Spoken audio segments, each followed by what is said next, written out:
नमस्कार and welcome you all world affairs. मैं हूं प्रशांत धवन। नाउ रिसेंटली रशिया ने एक बहुत ही इंपॉर्टेंट प्रोजेक्ट इंडिया को ऑफर किया है, दी Su-75 चेकमेट फाइटर जेट। जी हाँ, देखो, भारत के पास अभी के लिए है Su-30, सुखोई 30 जिसको हम कहते हैं।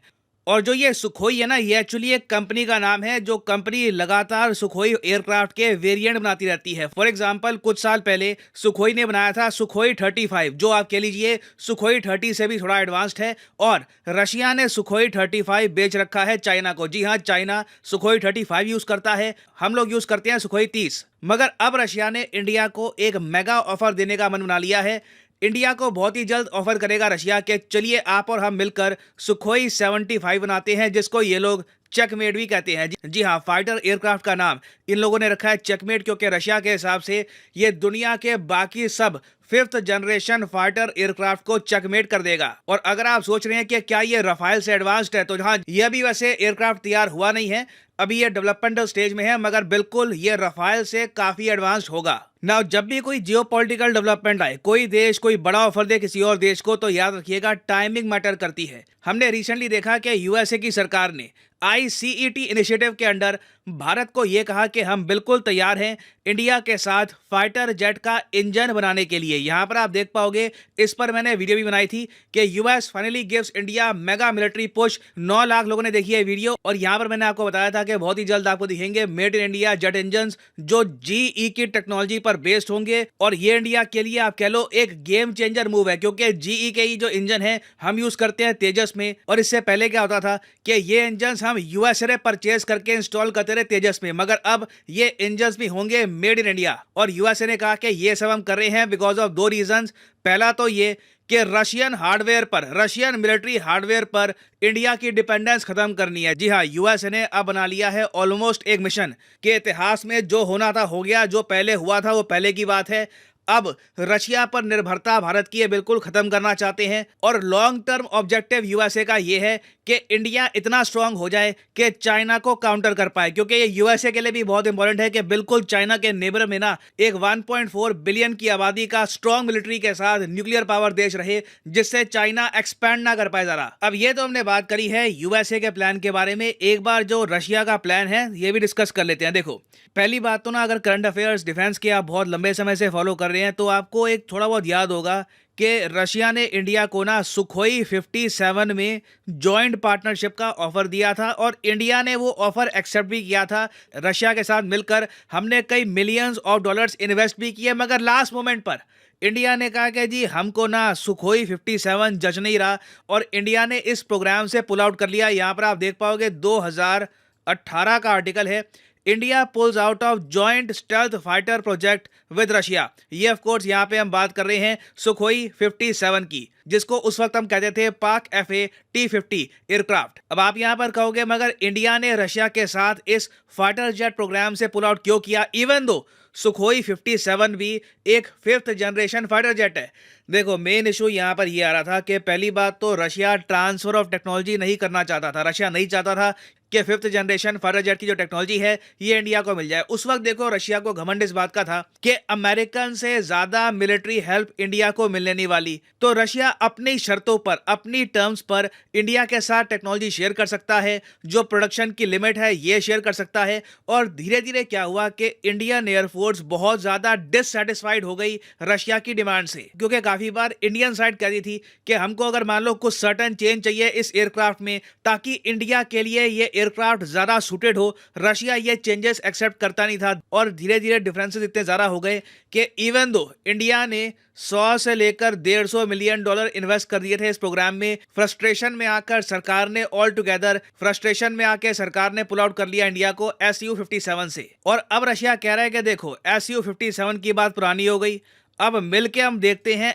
Su-75 को। अब आप यहाँ पे कहोगे, अच्छा जी ये 57 ये 75 डिफरेंस क्या है? दूर से देखो तो सेम ही लग रहे हैं। नहीं, देखिए डिफरेंस है, आप साफ साफ देख सकते हैं। Su-57 साइज में बड़ा है, Su-75 साइज में छोटा है, रिलेटिवली साइज में छोटा है। और इसका रीजन ये है कि SU-57 ना ये है एक मल्टी रोल फाइटर जेट। जैसे फॉर एग्जांपल रफाइल है, रफाइल से आप बहुत कुछ करा लो, आपको बॉम्बिंग करनी है, डॉग फाइट करनी है, कहीं पे मिशन करना है, तो जो रफाइल है या फिर SU-57 जैसे एयरक्राफ्ट है, मल्टी रोल एयरक्राफ्ट, ये ऑलराउंडर होते हैं। जैसे क्रिकेट में होता है ना, बैटिंग बॉलिंग फील्डिंग सब कर लेगा। मगर फिर होते हैं स्पेशलाइज्ड एयरक्राफ्ट जो आप एक स्पेशलिटी के लिए बनाते हैं।